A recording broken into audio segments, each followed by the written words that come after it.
There we go. Hi, everyone. This is Jackie from Hub City Bookshop, and I am here with Eric Gansworth and Angeline Boulley. We are so excited to have both of them with us today, and we'll probably have a few more people jump online while we're going, and that's absolutely fine. Feel free to come and go as you need to. I know it's busy Monday night for everyone.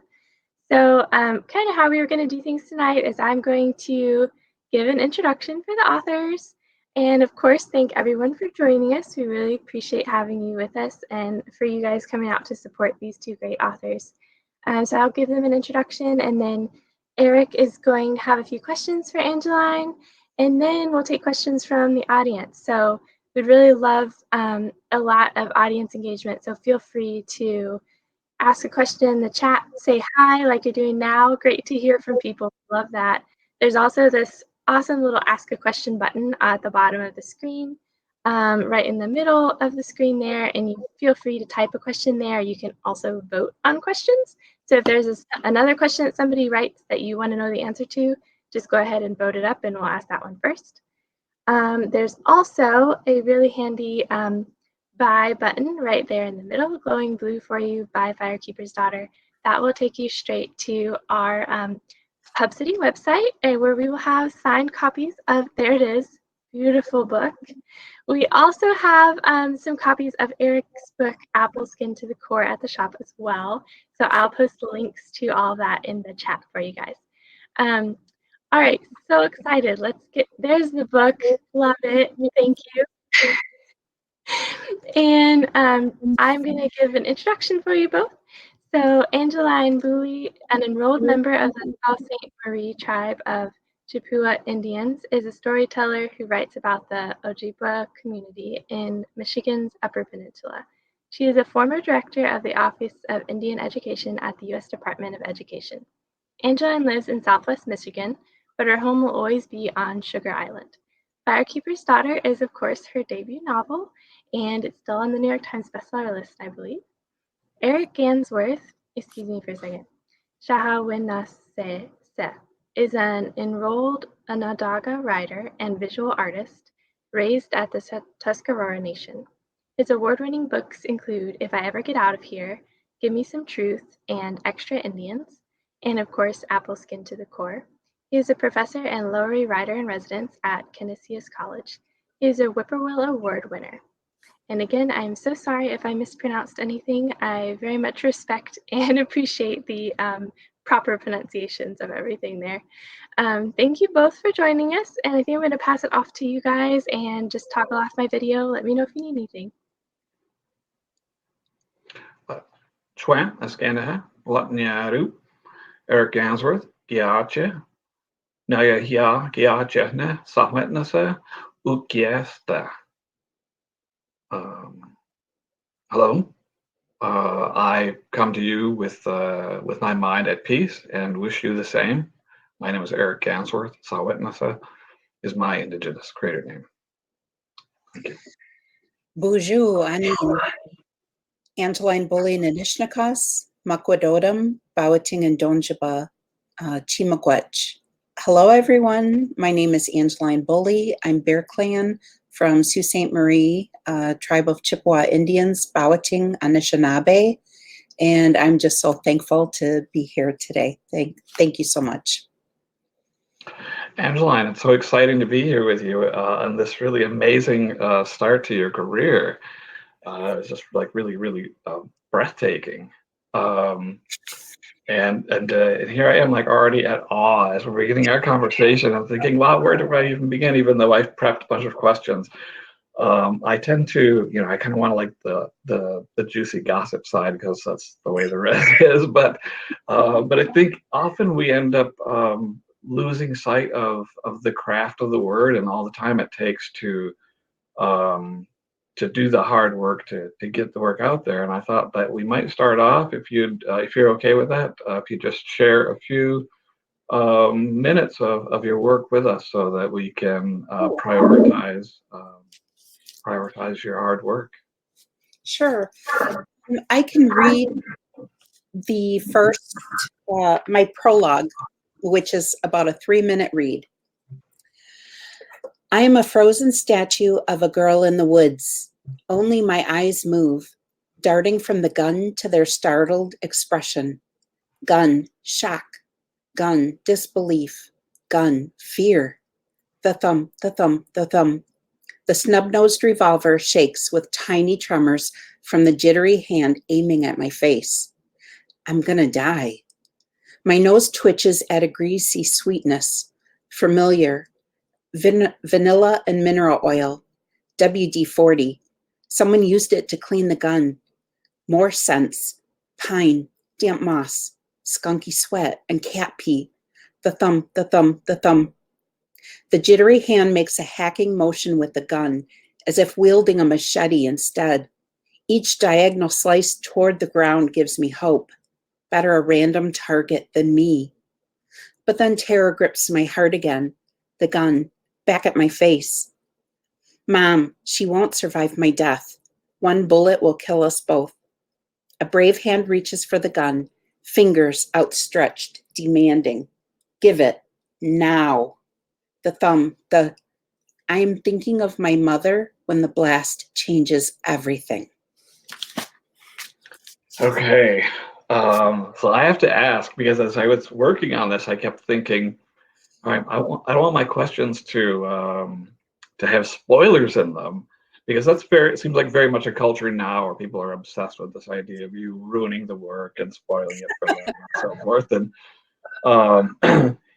But I'm old enough that, I remember movie trailers where, they kind of showed you a lot. Like if you saw the trailer for Carrie, you saw the prom, there's not a lot more to give away in Carrie than the prom scene, and they do. And so I was fascinated when I started your book and saw that you had made that as an aesthetic choice here too. Like you've given us this moment that really is from significantly later in the book, and I found that once I arrived there again, it was like this almost this moment of shock to hit that after understanding so much more about this moment. Can you talk a little bit about making that choice for the opening?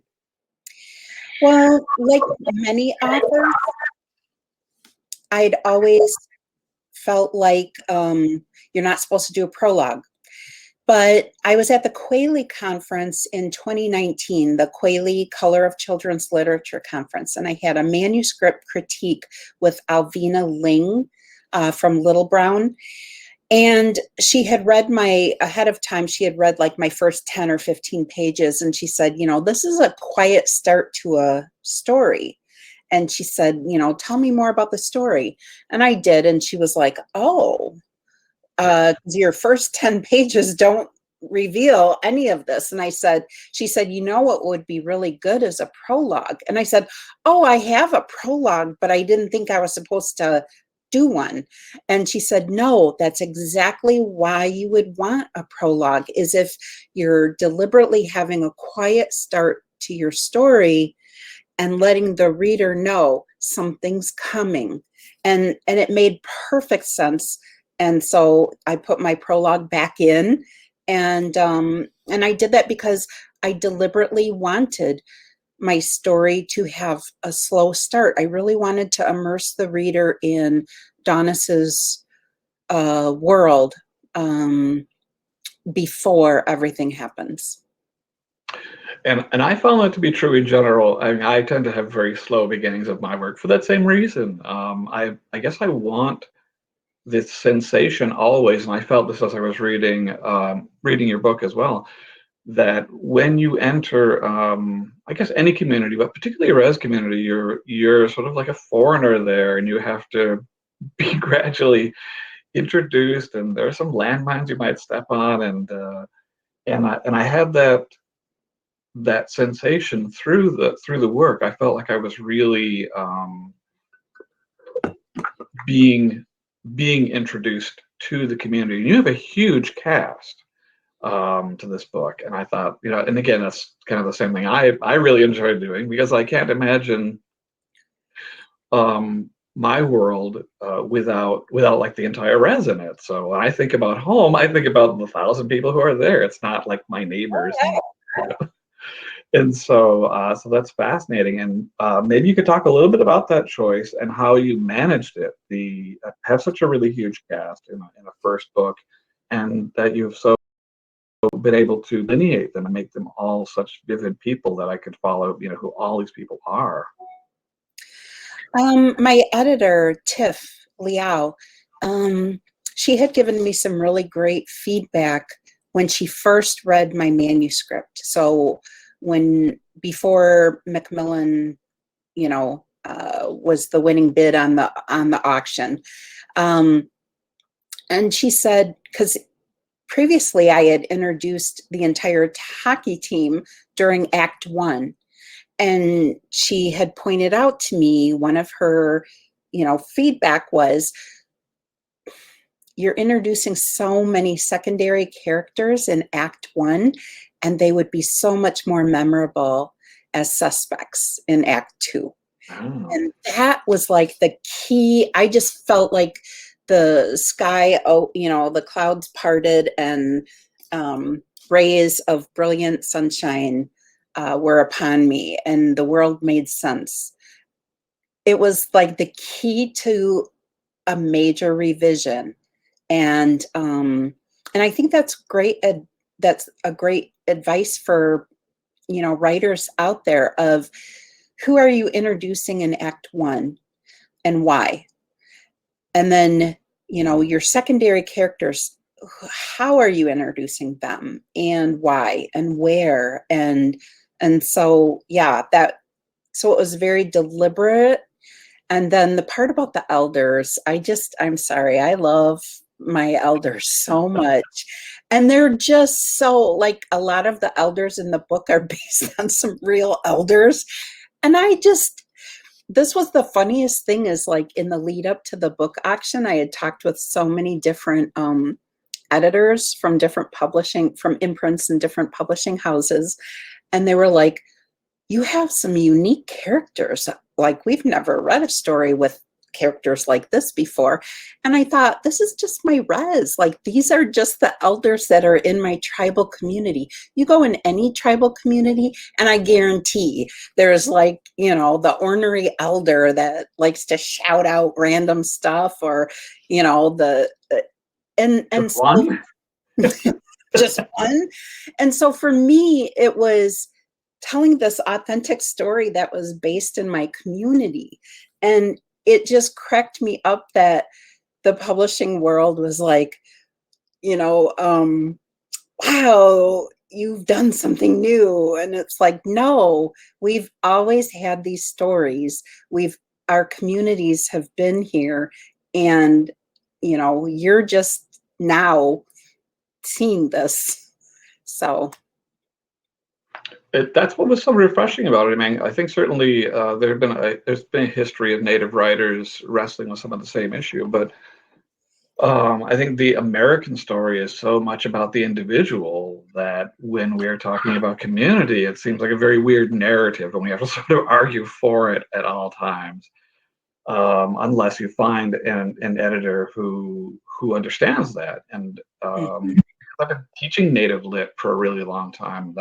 I think that's where I first discovered it. Was my students did not grasp that, and I would say, well, how about your neighborhoods? Don't you know, like, all the people down the street? And because I know my life, and yeah. they knew like 3 houses down, and that was it.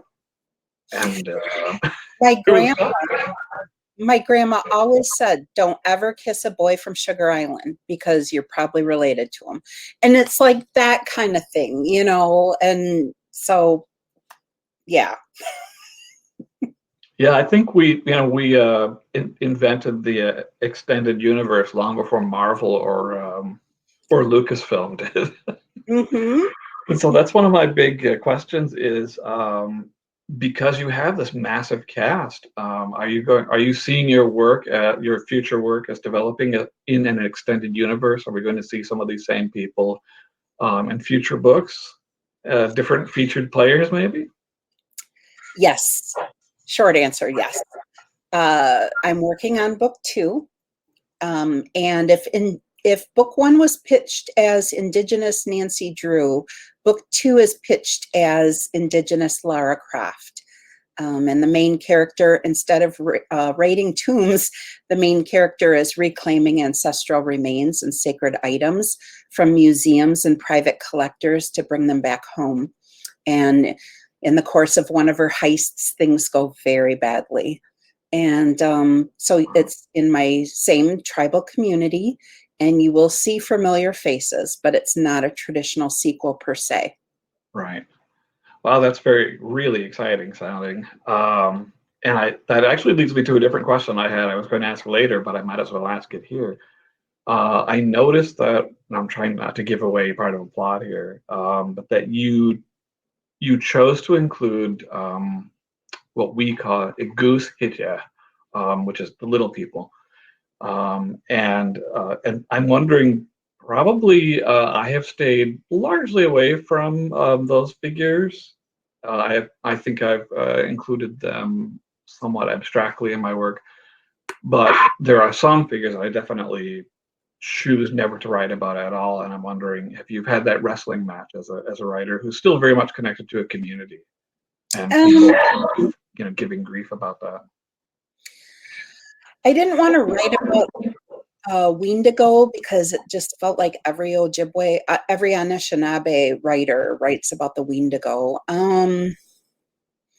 But the little people, I really felt like that was integral to the story. And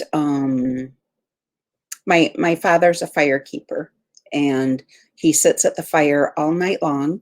When we have that fire going for fasting camp, language conference, different events in our community. And he likes to take that night shift because he feels like that's when things happen. And my father will sit there and tell stories to anybody who sits next, who sits there with him all night. And my father has said that he was at the fire and he saw out of the corner of his eye, one of the little people, a woman. And, he said he didn't want to look directly because he didn't want her to go away, but Sure. just at the corner of his eye, he watched her for a little bit, and she just sat there and looked at the fire and then went on her way. And so I just felt like telling a story about my community, that's a part of it.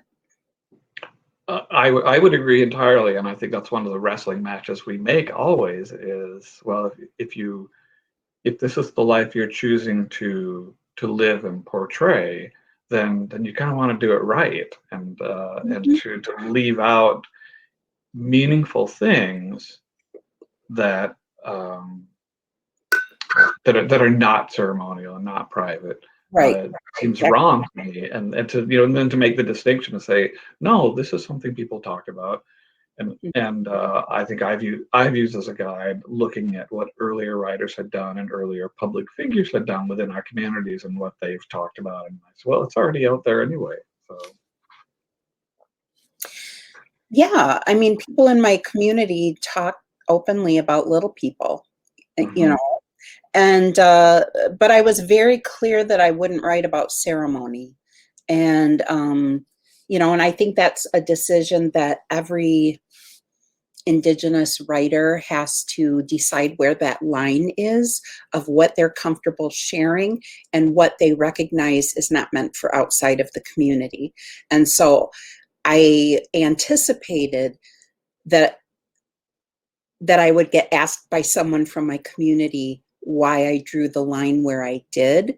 And so I needed to be able to defend that. I knew that going into it. And I think that that's something that every Indigenous author needs to think about because inevitably you'll get asked questions. And when they come from your community, if outside of your community, that's another matter entirely, but from your community, I do feel like you need to be able to say, I drew the line here. This is why. These are who my teachers are. And this is why I did it the way I did. right. Yeah. So it's really interesting because I mean, I seem to have wound up with a lot of Ojibwe friends. So I've had this conversation with a lot of different people, and to just know um, that in some very real ways we are political writers, even if we're not political writers, because we have had to make these decisions about uh, about the lens that we're turning on in really like sharing and celebrating our communities. And I feel like this book was such a joy. You know, I am not a particularly emotional person, but there's a moment in here where Donis gets a welcome, and I found myself like both times I read it, just I had to stop. You know, you just like crushed me here. So beautifully rendered. The scene with the scene with the affidavit. Yes, that's the one. I've had people from my community and other indigenous, other Native communities in Michigan who have sought me out on social media, and they get into my DMs and they're like, page such and page such and such, that scene, that got me. That yeah. And Yep. I mean, and right, it's not my story, but it is a story of family members, and I know it. I mean, and we don't have per cap, and we don't have that as a system, but just the moment in which community and you are one. and Thank you. Yeah. what that means to her, and that these elders in her community see her, they know her. And to me, that was like, it doesn't matter what council votes are, she knows. She, like, there's such validation in that. And you just know it doesn't matter what the council vote is, she's theirs. She's from that community. Yeah, it was just such a joy. I think we are to that point, in fact, where we have to bring in. I don't really want to, but I think we have to. Oh, we have to bring in the community here. I think we have some questions from our viewing audience. okay. And I wanted to congratulate you. Your book, Apple Skin to the Core, made the long list for the National Book Award. And I wanted to congratulate you on that, and and ask you, like, what was that moment like? I kind of couldn't believe it, because I think of all of my work, this was the weirdest and the one that I thought nobody thought, well, good luck to my editor, Nick. When he took it, I was like, I don't know how you're going to sell this book, man, but thank you for taking it.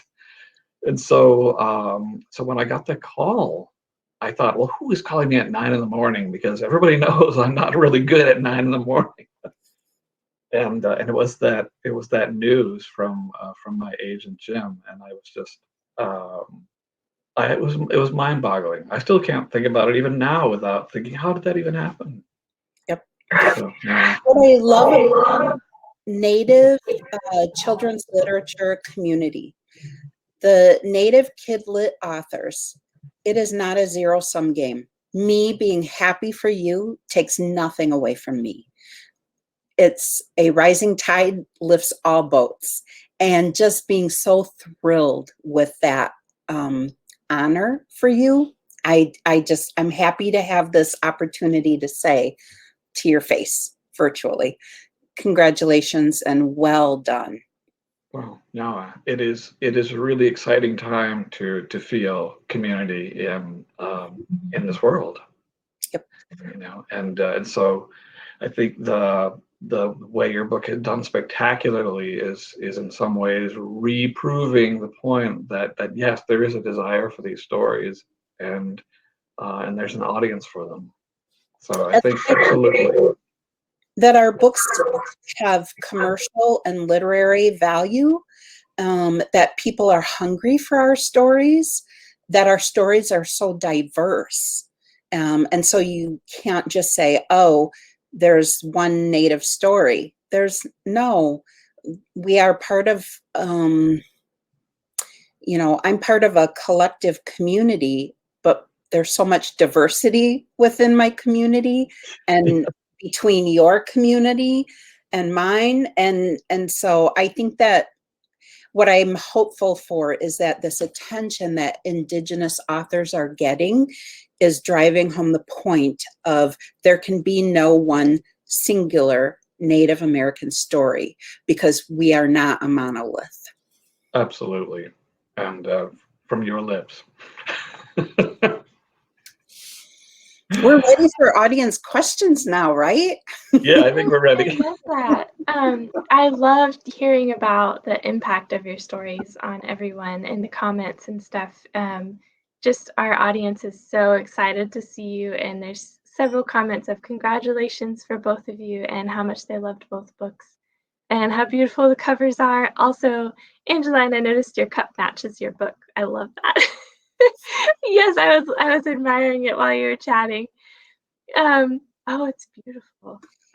Moses Dunham is the artist, and oh, I'm so glad that my publisher knew that I wanted an Indigenous artist and found Moses. And this cover is the most spectacular. It's the most beautiful cover. Like, I even love, my spine is the most beautiful spine I've ever seen in all of the spines in all of the bookstores and libraries out there. We've kept it on display for a very long time because it's so pretty. And for other reasons, of course, but it's just like a gorgeous book. It is. So we have a few questions. The first one is for Angeline, and there's a couple of votes on this one. It's from Celeste. I'm very curious about where different concepts of love enter your writings. I'm thinking about love of community, land, kinship, the difficulties of imperfect love, and the ways that love turn into action in your characters, your and our lives. Love is our first of the 7 grandfather teachings. Love is the first lesson, or the first teaching that we receive. We receive it from our mothers. In the womb, we receive it. And so I'm glad that it played a central role in the story. And I'm glad that it didn't focus solely on romantic love, because our teachings about love are so much bigger than romantic love is just one slice of the pie. And maybe, I'm a 56-year-old divorcee, and I'm here to say there is so much more about love for self, love for community, love for family, love for humankind, that is so much more enriching than any single, than a romantic relationship. And I might not have appreciated it at other points in my life, but I do see it now, and I'm thankful that I can learn, that I have that teaching now to share. And I wanted Donis to share that with readers, because I didn't want to fall into the same tropes. I wanted to show this young woman that gets it, that healthy love means truly wanting the best for that other person. And that might not be you. It might not be the time. And it's okay. It doesn't take value away from that love. In fact, it actually makes that love even stronger. That's beautiful. I love the impact on value as well. That's really important. Celeste also asked if Eric would respond to that question. Let's see. There's one of the poems in Apple Skin to the Gourd is like an ongoing joke / reality in my family, which is that one of my nieces asked my mom. She was like, "Well, what's the they always said, "What's the Indian word?" because they wanted to give her the choice of either Onondaga or Tuscarora because she spoke both. And I know Tuscarora more than I do Onondaga, but because that's where my family has lived from the beginning of Tuscarora's existence, and so we've been there from the start of the community. And my mom was really a kind of gruff person, and she said, "Oh, there is no word for love." And we kind of laughed because we thought, well, maybe that's your choice here. But we assumed that there really was one, but she was kind of adamant about there not being or not giving us one, because in some ways I think she was really um, afraid of what romantic love might do to you, and she was very community and family driven, like the idea of the larger group, and so that like two people in love seem like a much more complex deal than your entire group entity. And so I think probably that has um, played out in some of my work and my worldview. But also I had three grandparents who were boarding school survivors, and so they were raised in an institution, and so they didn't necessarily even know how to be loving parents to, I mean, I am speculating about that. I don't know, because um I knew one of my grandfathers as a very, very young person. He helped raise me from the when I was born till I was 5, and he was, I guess, to my understanding, a loving person. But I mean, it was kind of the only person I knew aside from my siblings. So I think it's complex, and if you're from a community, it's a very different world from the United States' obsession with the individual. I don't know how to think like the individual. I think that's really important to note while reading both books as well, to pay attention to that and how important that is, and how we might learn from it too. Um, One of the other questions is from Nicole. As someone who also lives in the Upper Peninsula of Michigan, I'm interested in what elements of the setting that you wanted to make sure to include. There's a feeling when you cross the St. Mary's River to Sugar Island in the Sugar Island ferry. There's just this sense of you just feel like all of your worries are like leaving you, and there's a lightness when you reach the island, and I've always felt it, and so I wanted that conveyed, that reaching the island is a good thing. And the other thing too is that I really wanted Daunis to be this, maybe an amalgam of Sault Ste. Marie in the major cultural influences in our history. So, being Ojibwe, and then having a grandmother who descends from the French fur traders, and then a grandfather that, is from the Italian stonecutters that emigrated to build the Sioux Locks. Like, I really wanted her to embody the major cultural influences in Sault Ste. Marie, and her claiming her identity is claiming all of her identity. And I just felt like that's what I wanted, for my community, is to value all of the parts of it. I love that. Also, it sounded like it had some crossover with your response to the question about love, and I love the focus on value and how important everyone is in your book too, and how much you meant to portray. Another question for both of you is, both of your books seem very much to be crossover young adult books. Can you discuss your connection to the young reader and your imagined readership? I always knew I wanted my book to be read by Indigenous teens. But I also wanted my story to have the widest impact possible.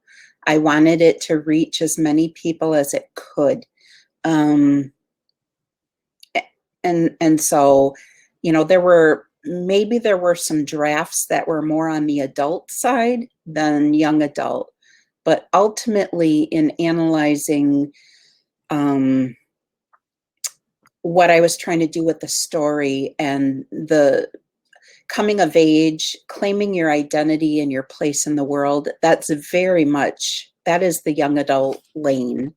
And being told in the present and not as an adult looking back on their life, like Donna tells her story as it's happening to her. That all just confirmed it's young adult. However, it's at the very upper end of young adult. I recognize that.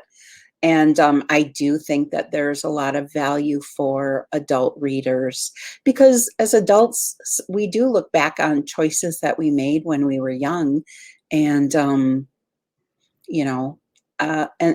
so I think I'm glad that it's being received so well, both by teen readers and adult readers. Thank you. Eric, do you have any thoughts on that? Yeah, when I was a young person, I think there wasn't a ton of young adult literature out there, and so I read books for adults. And I would say that they spoke to me in part. I guess I gravitated toward adult books that had some younger characters in them. I mean, I go back to Carrie. That's a high school story, but it was written for adults. And that was a very meaningful book to me early on, and Salem's Lot was as well. But as far as writing poetry, because Apple Skin to the Core is a memoir and poems, I wanted poetry to be less intimidating to a younger audience, or to any audience really. I mean, I read like super challenging poets, but I gravitate toward like really, really narrative poets, and so that's the work I like. And I came to be a poet through rock lyrics, which are much more accessible in general. And so I think that aesthetic probably merges with what's going on in the YA work in verse. And I don't know as I would have necessarily recognized it myself. It was more my editor. I had Hyde Erdrich, who's a friend of mine, had published some of my poems in an issue of poetry, and that was like a big triumph for me, like a career. It's something you wait for in your career. But my work is my work. It's very accessible. And I had sent it to my editor just because I was kind of joyous about that. And he said, "This is what you do in poetry?" I said, "Yeah, that's what I do." And he said, "Well, let's explore this idea." And so it was partly his excitement and discovery that I wrote accessible work that made this book evolve. So it's pretty. I guess it's got a fairly adult audience of mine in many ways because it's a multi-generational book, but it is also very much about growing up and just learning to love words. It's very unique as well in its type.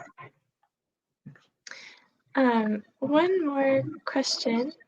Can you talk about your influences as an artist? I think that might be for Eric, but if both of you have comments, go for it. Eric, go ahead. Okay. He says for both. Okay, so it's for both. It's for both, Angeline. So I can think of my answer. Okay. Louise Erdrich is a huge, huge influence on my work. I happen to like Love Medicine came out when I was 18. So I was like right at the right age, and I was writing my first novel. I thought it was a horror novel. It had monsters in it, and then, but I was really writing about reservation life, and I didn't even know it until I read Love Medicine, and I thought,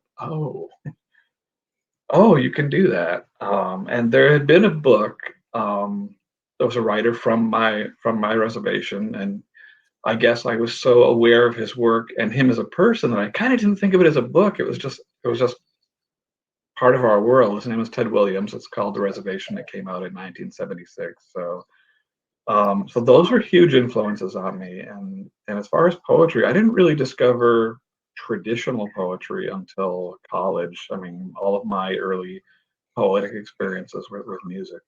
The Beatles, Pink Floyd, Rush. Thank you.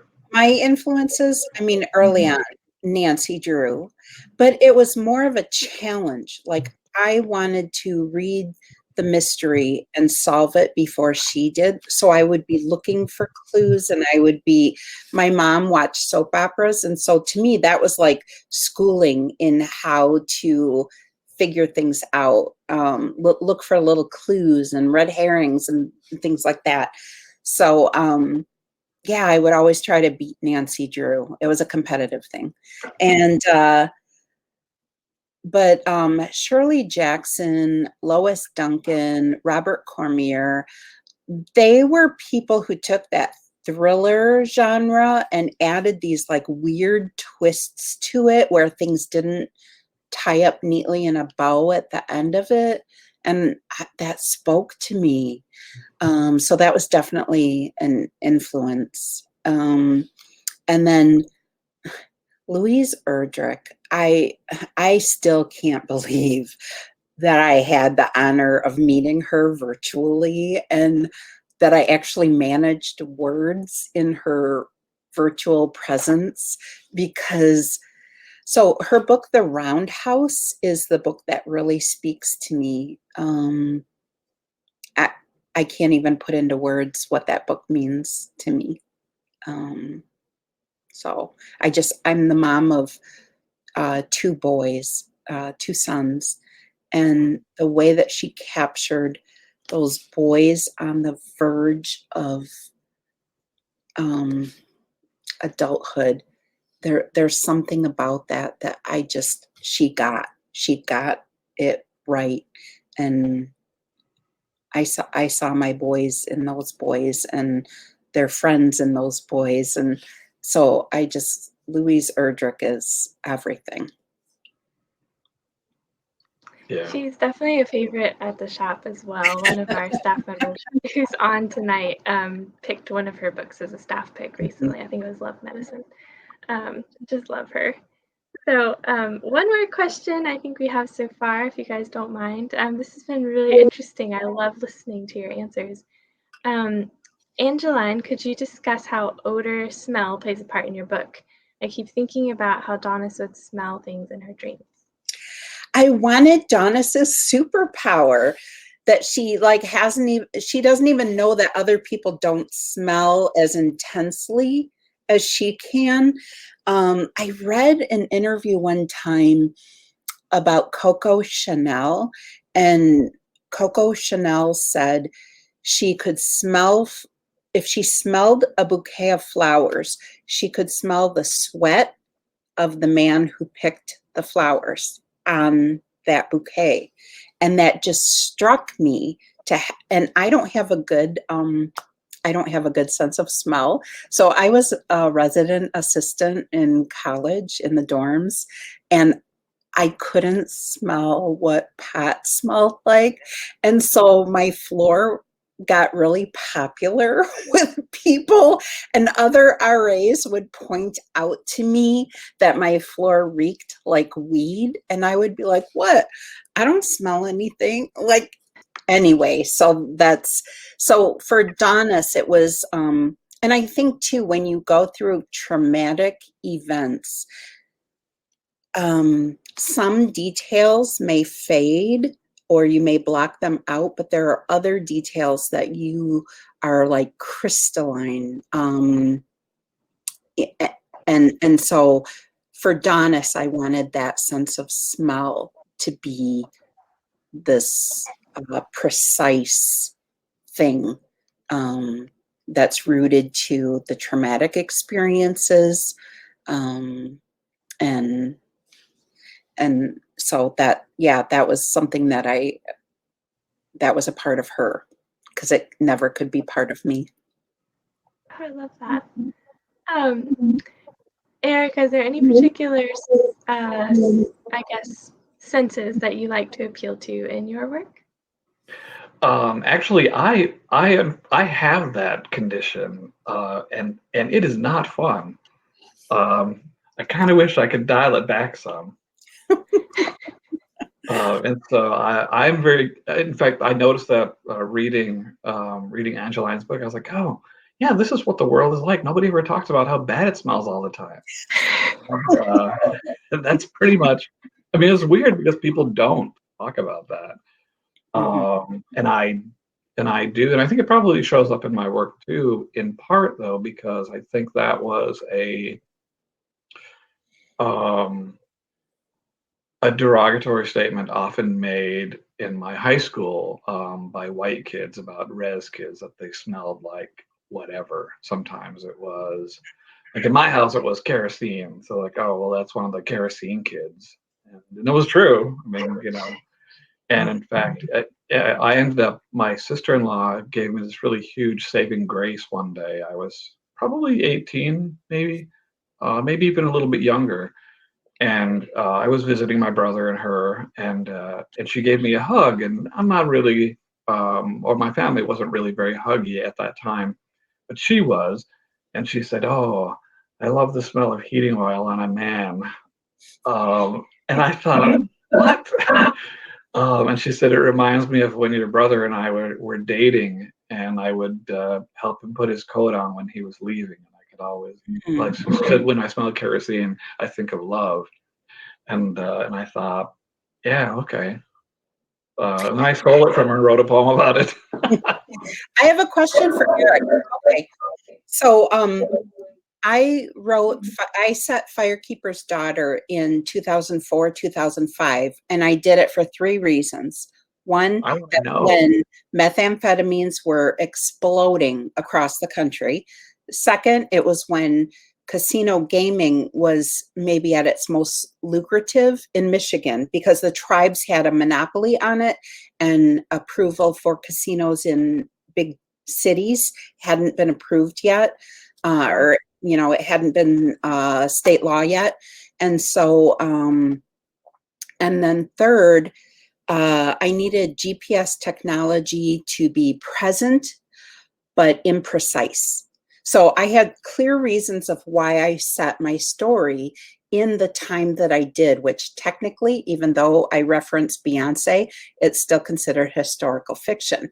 And I've always been curious about yearbooks and why they were set in the 70s. Now that's fascinating, because I wanted to know, because you had a very specific timestamp on your book, and I thought, all right, what is it about that year?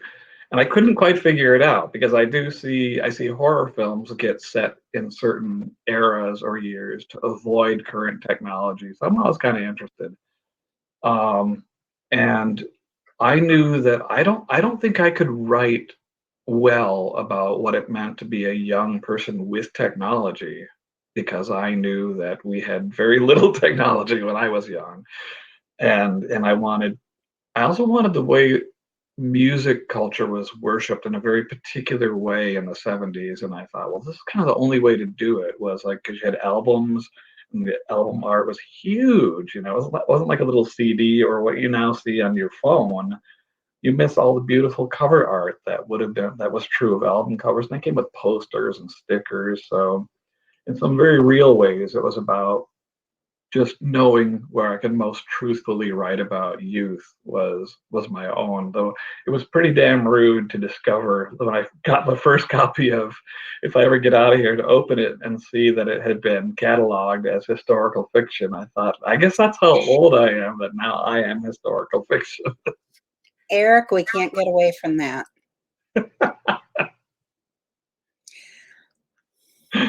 There's a couple notes in the comments I just wanted to share with you guys, if you don't mind. One of them was an interesting note from Debbie about Louise Erdrich becoming a debut watercolor artist this year. which I didn't know, so that's interesting. She also mentioned that she's researching and writing a milestones list of Native writers, and 2021 is by far the fullest part of my list. This is such an incredible year for Native kids, she says. I think so too. And I do want to point out that when the University of Wisconsin at Madison, there's that children's book cooperative, there's a study, CCBC. Yeah, please, Debbie, link it in the comments. But when they first started keeping statistics, tracking books about Native characters, featuring a Native character, it was like 10 times more likely that that published book was by a non-Native author. And now that, you know, though there are more Native authors writing about their lived experiences and their tribal communities, and I'm hopeful that publishing sees the value in that, because if someone had tried to write my story about my community, it's more likely that they would have missed a lot of the nuance. And I think too that only when you truly love something can you write critically about it.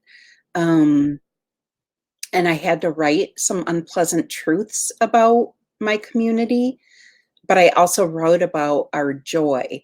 And I think that's the part that if you're not from that community, that's the part that gets missed. And Yeah. I'm hopeful that publishing sees the value of that specific voice in the community. Absolutely. I'm like the anti-social media guy. I have like no social media whatsoever. But for a brief period, the res I'm from had like a little Facebook news page, which they've subsequently taken private. So it's disappointing me that I can't see it anymore. But what I most loved about it was that you could kind of see the daily joy in people's exchanges there, and it wasn't, it wasn't all of the tropes of grief and tragedy. It was, and even when somebody was mad about something, they said it in a really funny and fresh way that I just loved it. It killed me when they went private. So now I'm like, do I have to join Facebook in order to do this? There's oh, just so you know, she did link the CCBC there in the chat if anybody wants to take a look. Glitch, Debbie. Mm-hmm. And she also corrected me, it was not Louise Erdrich, but Angela, her sister, that's doing the watercolor. So sorry about that. There was also a note about something that Angeline said that I wanted to read because I thought that was really nice. It was from Colinda. She said she was relieved that there was no ceremony description, and mentioned also that this book was a homecoming and so much gratitude. Thank you. Thank you. And I think there was one more question in the comments here. I know we're about to wrap up, but I wanted to ask a couple more if that's okay with you guys. Mm-hmm. Leslie asked, Eric, can you speak about your teaching and how much has Native fiction changed? I feel bad saying this, but it's totally the truth. That just due to demands at work, I haven't been able to teach Native Lit in like four or 5 years, and so I've just been kind of keeping up on it myself.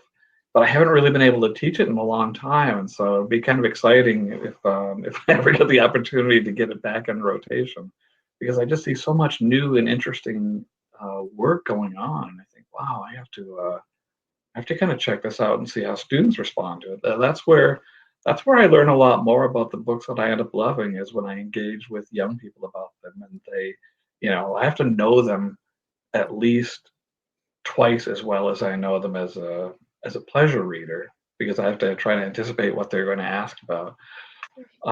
But to really just watch them engage is a real joy, and I have to really, I get a chance to see how other people perceive the work. So I'm probably not just a really good person to even know that at the moment. That's still really great insight just to know as a teacher how you work on that and how you present that. Angeline, do you have any thoughts on the changing of that literature? I don't believe you've taught. Oh, there we go. I love that. She just posted something in the chat. You guys should read. While Eric was talking, I was like, I'm going to be speaking. One of my friends, I've known her since she was a little girl, and she's now teaching Indigenous literature at Saginaw Chippewa Tribal College. And she asked if I would come for a visit and if they could study my novel and if I would meet with them. And I was like, are you kidding me? You're a tribal college in Michigan. I will, I'm there. You tell me when I'll be there. I'm just so thankful for the attention and the interest in studying an Indigenous novel by an Anishinaabe author and the discussions. And, I want to discuss craft, why I made the creative decisions I did, why I changed the name of the tribe in the book from my own tribe to a different tribe. Just I'm willing to answer anything and really dive in deep so that people who are interested in Indigenous literature, really anything. And I think our tribal colleges are just these incredible places where we can talk about this, and you don't have to spend the first hour talking about being Indigenous and explaining your community. And that to me is the beauty of, an Indigenous literature class at a tribal college. That's really lovely. I love that that you have the chance to do that, and I'm really glad they asked you. They should have you and Eric chat together as well. This has been really, really fun, and I've learned a lot just listening to you guys. And I do want to finish both books. I started one, but I haven't finished them, and I can't wait.